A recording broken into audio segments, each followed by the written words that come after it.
ब्रह्मलीन पूज्यपाद स्वामी शरणानंद जी महाराज कहते हैं, अगर परमात्मा के मानने वालों को परमात्मा की याद नहीं आती और करनी पड़ती है, ये कोई कम दुख की बात है? ये कम आश्चर्य की बात है?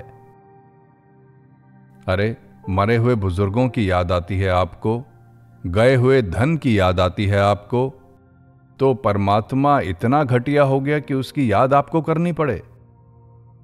याद नहीं आती है इसलिए कि आप उसे अपना नहीं मानते।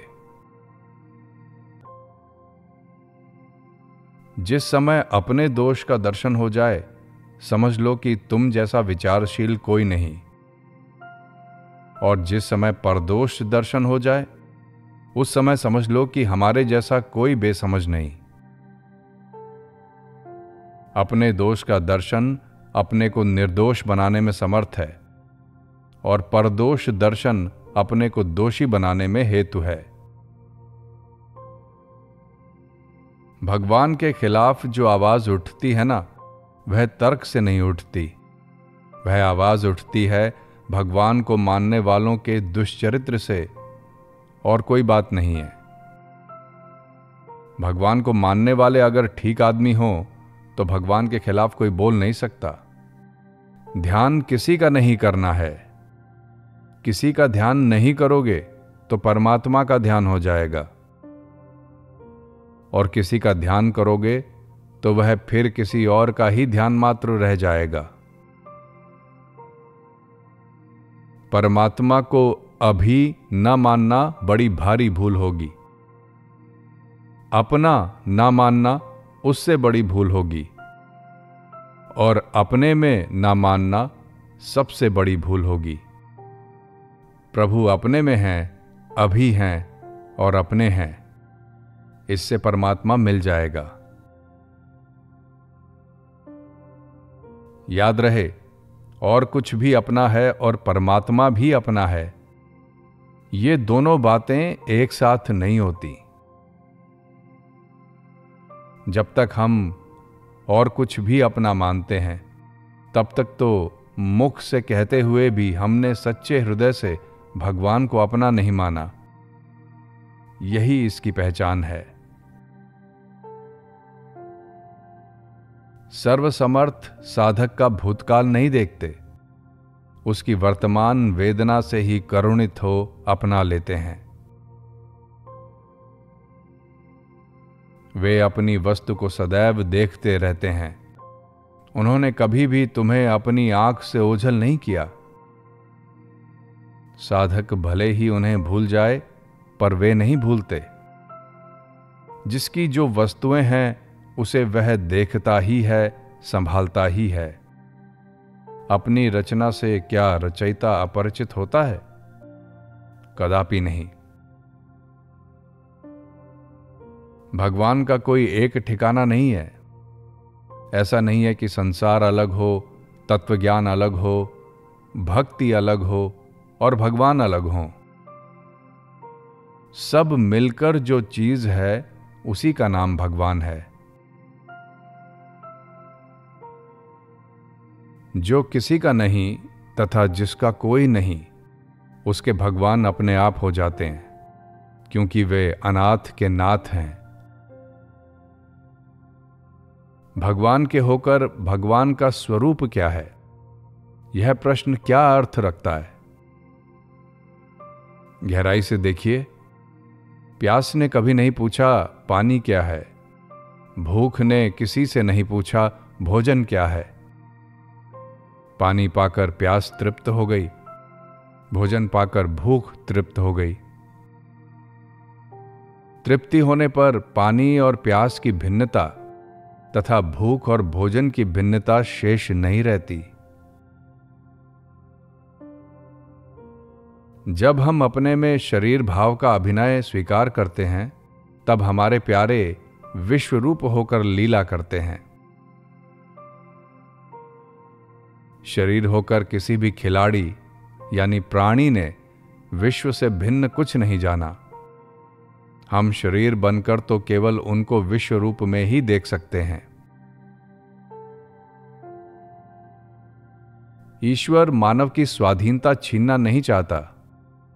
इसलिए मानव जब तक स्वयं अपनी ओर से ईश्वर के सम्मुख नहीं होता, तब तक ईश्वर उसके पीछे ही रहता है।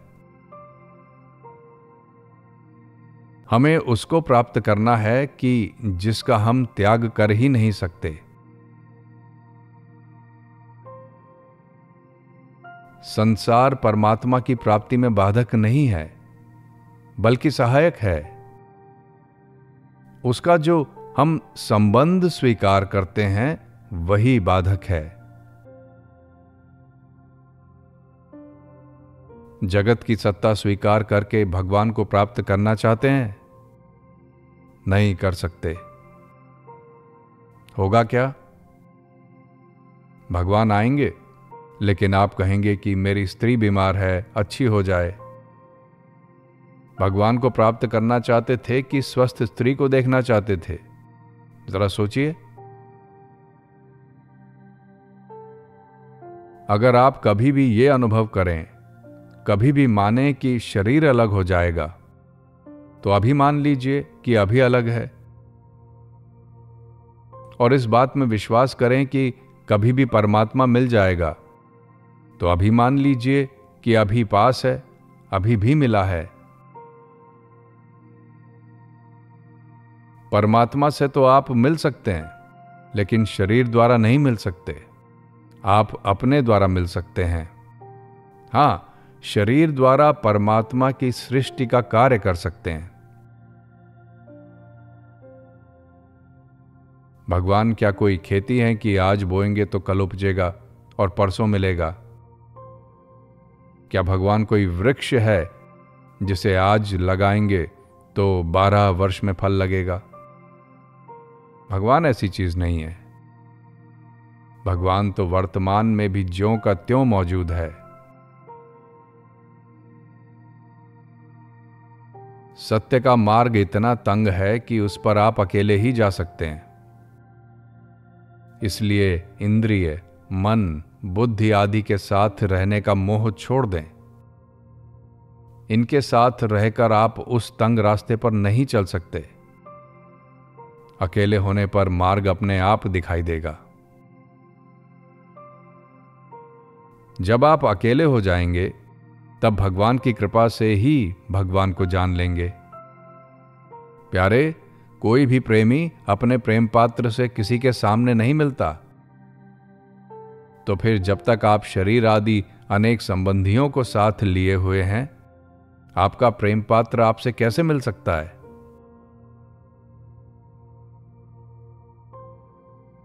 भगवान कैसे हैं, यदि ये जानना चाहते हो तो अकेले हो जाओ। किसी को बुलाओ मत, क्योंकि जो आपका है वो आपके बिना रह नहीं सकता। अर्थात अपने प्रेम पात्र को निरंतर अपने में ही अनुभव करो। अपने सिवाय अपने लिए अपने से भिन्न की आवश्यकता नहीं है।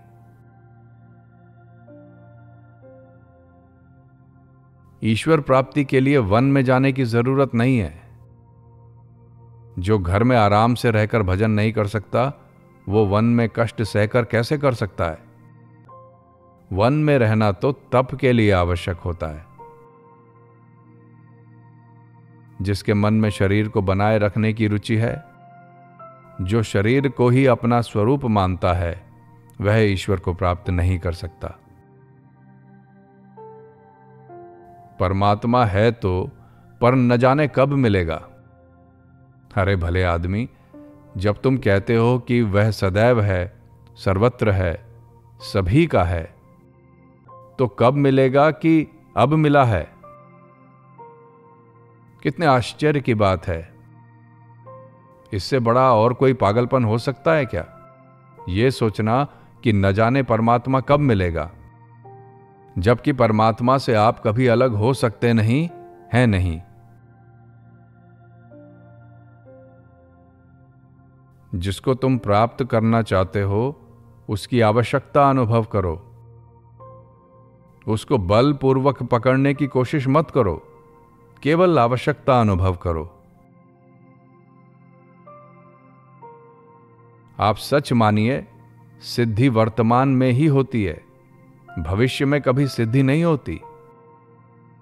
भविष्य में तो उसकी प्राप्ति होती है जो वर्तमान में नहीं है, अर्थात जिसकी उत्पत्ति हो। जरा सोचिए, साध्य तो हो वर्तमान में और साधक ये माने कि हमें भविष्य में मिलेगा। जरा ध्यान दीजिए, साध्य तो है वर्तमान में और मिलेगा भविष्य में। मानव को प्रभु दंड नहीं देता, विधान मानव को दंड नहीं देता, तो फिर क्या देता है? जिस परिस्थिति से आपका विकास होता है वही परिस्थिति आपको देता है। यह दिमागी कौतूहल है कि किसी परिस्थिति विशेष की प्राप्ति से हम वो हो जाएंगे जो हम आज नहीं हैं। सरकार यहीं रहेंगे, यहीं। अंतर यही होगा कि आप 3/4 ना लिखकर 75/100 लिखिएगा। प्राकृतिक नियमानुसार प्रत्येक परिस्थिति मंगलमय है। इसी ध्रुव सत्य के कारण जो हो रहा है वही ठीक है।